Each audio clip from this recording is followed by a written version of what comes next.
రాష్ట్రాభివృద్ధికి ఆటంకం కలిగించేందుకు వైసీపీ నేతలు ఎంతకైనా దిగజారుతున్నారని మంత్రి అనిత విమర్శించారు.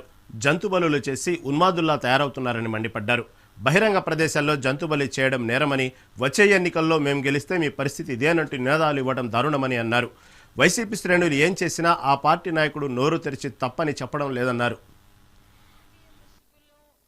రౌడీయిజాన్ని ప్రేరేపించేటట్టుగా రౌడీయిజం చేస్తున్న నాయకులుగా ఈరోజు కొంతమంది వాళ్ళ నాయకుడు తాలూకా పుట్టినరోజులకి కేకులు కట్ చేసే కత్తి ఈ రకంగా ఉంటుందని నాకు ఈరోజే తెలిసిందండి. జస్ట్ ఒకసారి మీరు చూస్తే కేకు కట్ చేసే కత్తి కొడవళ్ళు పెద్ద పెద్ద కత్తులు పట్టుకొని కేకులు కట్ చేస్తారు.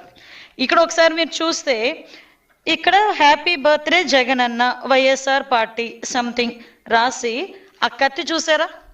ఈ కత్తి ఒక్కసారి కేకు కట్ చేసుకునే కత్తి అండి. అది కేకు ఇలాంటి కత్తులతో చూసి కేక్ కట్ చేస్తూ ఒక రకంగా చేయటం ఒక ఎత్తు అయితే, తిరిగి అదే కత్తితో జంతు బలి చేసి ఒక మూగజీవాల ఉసురు తీసుకోవటమే కాకుండా దాన్ని బేస్ చేసుకొని ఇలా రక్తాన్ని తీసుకెళ్ళి వాళ్ళ నాయకుడు తాలూకా ఫ్లెక్సీలో ఫోటోలకి అభిషేకాలు చేసి రప్పారప్పమని నరుకుతాం, 2029లో ఇదే రిపీట్ అవుద్ది అని చెప్పి స్లోగన్లు ఇచ్చుకునే పరిస్థితి.